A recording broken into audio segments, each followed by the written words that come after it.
Welcome to Track 1, Week 1 of Start Ups Discipleship, and I hope you're excited. The goal of these practical teachings is to give you the tools that you need to conceptualize and launch a successful business, nonprofit, or ministry.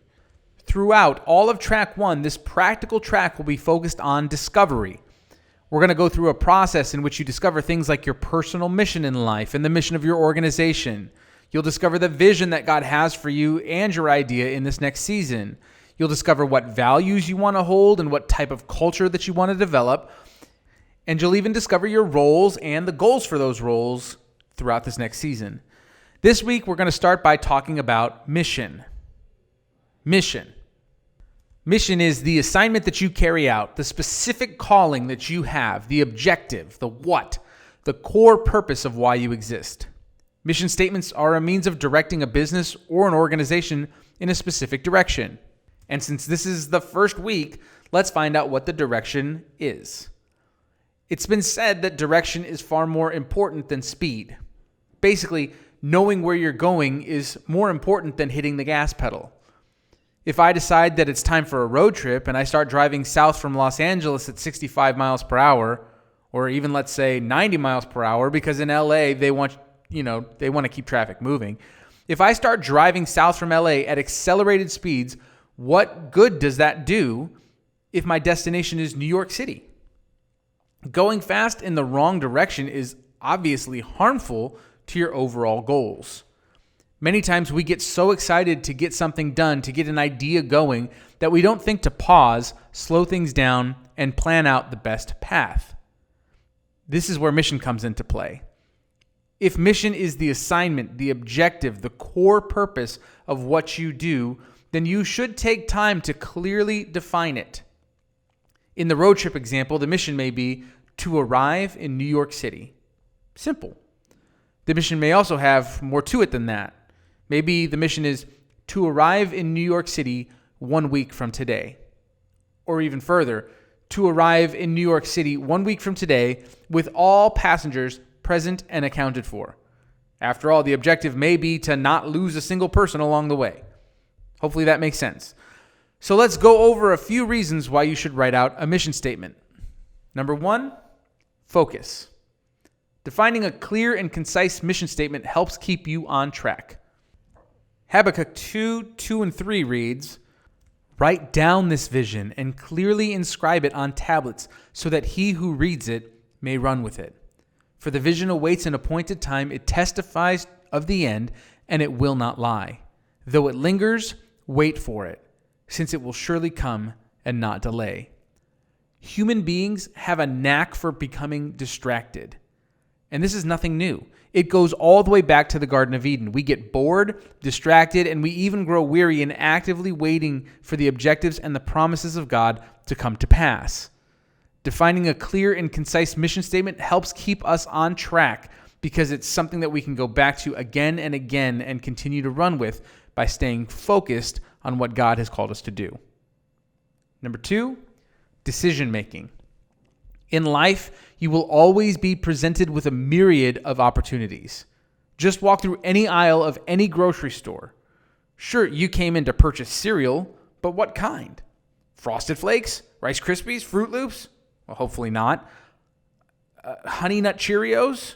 Grandma Jean's organic toasted quinoa flakes? Okay, obviously that one was not real, but you get the point. Any single aisle is filled with 100 different options. And life is the same way. Which job should you take? In which city? With how much salary? And what's the benefits package? Different cars, different dog breeds, different routes to get to and from work, different modes of transportations of how to get there. Should I ride a bike? Should I take the bus? Should I drive my car? Should I take an Uber? On and on and on and on and on. But defining a mission statement can aid in our decision making. Because if something's not on mission, then you should choose not to do it. Let me give you an example. As a pastor in our denomination, I am often presented with wonderful opportunities to speak and to teach, and sometimes to serve on various boards and committees. I have a personal mission statement. My mission is to creatively equip leaders with Christ-centered integrity and generosity. So let's say that I'm presented with an opportunity to serve on our denomination's investment committee. I need to ask myself, is this on mission? Am I able to creatively equip leaders through this committee? Can I demonstrate and pass on Christ-centered integrity and generosity through this committee? I may be able to justify getting creative with the investments that over the long term will equip leaders in the denomination. I may even be able to say that I can instill Christ-centered integrity into my recommendations. But if the idea is to simply grow an investment fund, then I have no way of expressing Christ-centered generosity to others. And so it's off mission, and I should decline it. It may be a good opportunity, even a great one, but because I have a personal mission, it can drive my decision making. This is just an example, but I hope you get what I mean. Number 3, having a mission statement shapes strategy. Every organization needs strategy. So often when developing strategies, we look to what's trendy or what's cool or what's new or even to what other competitors are doing, and we try to copy them. But the most effective strategies are birthed and shaped by troubleshooting the most effective ways to accomplish an organization's mission. Companies who follow existing trends tend to ride in the wake of existing ideas. Sure, they might get somewhere, but they'll never be true pioneers, true creatives who blaze trails into new territories. Be a pioneer by allowing mission to shape your strategies rather than having trends shape your strategies. So, developing a mission statement defines direction, it helps you stay focused, it guides your decision making, and it shapes your strategies. So how do we develop a mission statement? Well, this is your assignment for this week. There's a quiz attached to the Google Classroom where you'll answer these following questions from Forbes. Number 1, what do we do? Number 2, how do we do it? Number 3, who do we do it for? And number 4, what value are we bringing? The answer to these 4 questions will become the foundation of your mission statement. For my personal mission statement, what do I do? Well, as a pastor, my job is to equip people. How do I do that? I do that personally through creativity. Who do I do that for? Well, specifically, I feel called to equip leaders. What value do I bring? Well, for me, that's integrity and generosity. But not just in general, it has to come from a Christ-centered, kingdom-minded approach. So these questions, or the answer to these questions, shapes my mission statement. I creatively equip leaders with Christ-centered integrity and generosity. That's my goal. That's my objective, day in, day out. That is the core reason why I exist here on this planet. It is my mission statement. But this week, I want you to answer those questions personally and develop a personal mission statement, but I also want you to answer those questions in regards to the startup that you want to build. So I not only want you to develop a personal mission statement, but I want you to develop a mission statement for your business, your nonprofit, or your ministry. Now, let me give you a few pointers because this is not an easy task. It may be a simple task, but it's not an easy task. And the first pointer is this: think simple.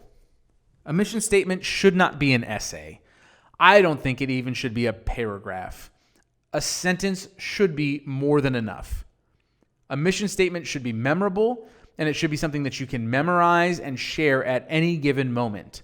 Our church mission statement is many voices, one call. This simple phrase encompasses everything that we're trying to be at the church. It encompasses who we're doing it for and even what we value. 4 words was all that was needed. So don't overcomplicate things. Think simple. Secondly, think broad. Oftentimes we can develop mission statements that are limiting. Do not make this mission statement so specific that it hinders you down the road. There was a company that I freelanced design for that started with a mission to create blankets for children that brought smiles to their faces. As the company found success, they wanted to start branching out and making plush toys and stickers and other merchandise. But that would be off mission because blankets were their mission.